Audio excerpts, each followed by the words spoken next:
there was a man who lost everything in a single day.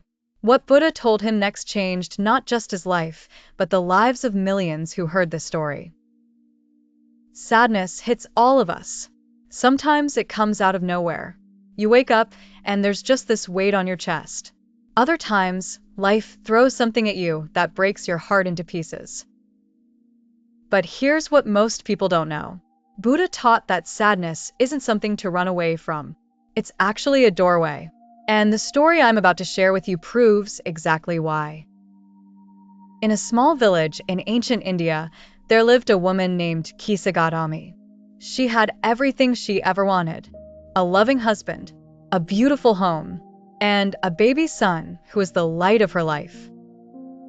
Every morning, she would wake up and thank the universe for her blessings. She thought nothing could ever go wrong. But then one day, tragedy struck. Her son, who was barely a year old, suddenly became ill. Within hours, his tiny body grew weak. She held him close, praying, begging for him to get better. But by sunset, he was gone. Kisa Gotami couldn't accept it. She refused to believe her child was dead. She wrapped him in cloth and carried him from house to house, begging people for medicine. She knocked on every door in the village. But people just looked at her with sad eyes and turned away. Some thought she had lost her mind. Others felt sorry for her, but didn't know what to say. Days passed. Kisa Gotami still carried her dead child, refusing to let go. The sadness inside her was so deep that she couldn't see anything else. She couldn't eat. She couldn't sleep. All she could think about was the pain of losing the person she loved most in this world. Have you ever felt pain like that? Maybe you lost someone you loved. Maybe someone betrayed you. Maybe you failed at something that mattered deeply to you. That kind of sadness doesn't just hurt. It takes over everything. It makes you feel like you're drowning, and there's no way out. That's exactly how Kisa Gotami felt, until someone told her about Buddha.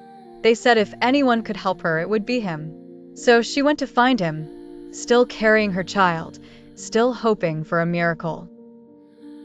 Meeting Buddha. When she finally found Buddha, she fell at his feet. Tears streaming down her face, she begged him. Please, I've heard you can perform miracles. Please bring my son back to life. He's all I have. I can't live without him. Buddha looked at her with deep compassion. He didn't tell her she was crazy. He didn't tell her to just accept reality. Instead, he said something that seemed strange. I can help you, but first, you must do something for me. Go into the village and bring me a handful of mustard seeds. But there's one condition. The seeds must come from a household that has never experienced death. A family where no one has ever lost a loved one. Kisa Gotami's eyes lit up with hope. Mustard seeds? That seemed easy. Every home had mustard seeds. She immediately ran back to the village. She knocked on the first door. A kind woman opened it. Please, do you have mustard seeds? Buddha needs them to save my son. Of course, the woman said. But wait, has anyone in your family died? Well, yes. My father died 3 years ago, and my grandmother before that. Kisa Gotami remembered Buddha's words. She thanked the woman and moved to the next house. The second house. Same thing. They had mustard seeds, but the family had lost a grandfather recently. The third house. They had lost a daughter. The fourth house. A husband. The fifth house. A mother. She went from door to door, house after house. Rich families, poor families, young families, old families. Every single one had mustard seeds, but not a single one had escaped death. The realization. As the sun began to set, Kisa Gotami sat down by the side of the road. She looked at all the houses around her, and suddenly, something shifted inside her. She realized the truth Buddha was trying to show her. Death wasn't something that happened only to her. Loss wasn't something she alone had to carry. Every single person in every single house had experienced the same pain she was feeling. The rich merchant who lived in the biggest house, he had lost his wife. The poor farmer at the edge of the village, he had lost 2 children. Everyone was carrying sadness. Everyone had lost someone they loved. She wasn't alone in her suffering. She was part of something much bigger. In that moment, sitting on that dusty road, Kisa Gotami understood what Buddha was teaching her. Sadness is part of life.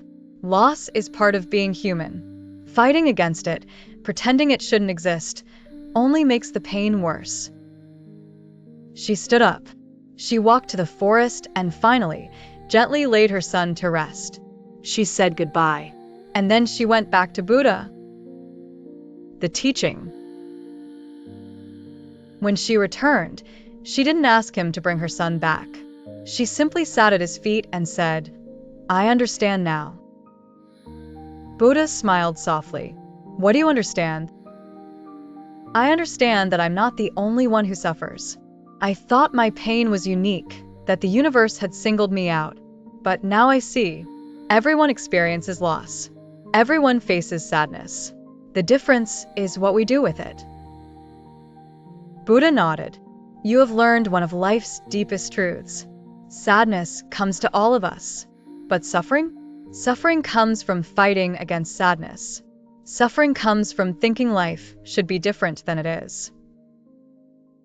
He continued, "When you feel sad, you have 2 choices. You can resist it, push it away, pretend it's not there, and let it grow into suffering that consumes you. Or you can accept it, sit with it, understand that it's part of the human experience, and let it teach you compassion." Think about that for a second. How many times have you felt sad and immediately tried to distract yourself? You grab your phone, you binge watch something, you eat, you drink, you do anything to avoid feeling what you're feeling. And what happens? The sadness doesn't go away.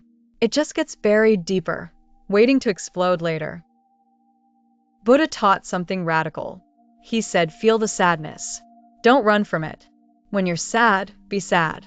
Cry if you need to cry. Sit in silence if you need to sit in silence. Because sadness isn't the enemy. Resistance to sadness is the enemy. And here's the beautiful part.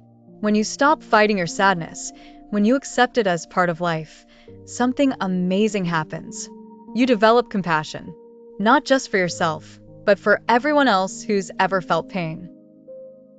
You look at other people and instead of judging them, you understand them, because you know that behind every face is a story of loss and struggle. The deeper wisdom. Kisa Gotami became one of Buddha's most devoted students. She spent the rest of her life teaching others what she had learned, and her message was simple.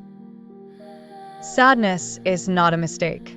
It's not a sign that something is wrong with you. It's proof that you're alive.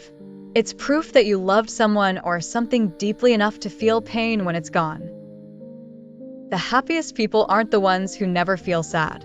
They're the ones who feel sadness fully and let it move through them without clinging to it. Buddha said, pain is inevitable. Suffering is optional. You can't control when sadness will come into your life. You can't prevent loss. You can't stop change. But you can control how you respond. You can either let sadness turn into suffering by resisting it, or you can let it turn into wisdom by accepting it. Every person who has ever lived has felt what you're feeling right now. Every single one. You're not broken. You're not weak. You're human. And being human means sometimes you feel sad. And that's okay. So the next time sadness visits you, remember Kisa Gotami. Remember that you're not alone. Remember that this feeling, as heavy as it is right now, is temporary. It will pass. And when it does, you'll be stronger, wiser, and more compassionate than you were before. Don't fight the sadness. Feel it. Honor it. Let it teach you. Because on the other side of that sadness is a deeper appreciation for life, for love, for every precious moment you have.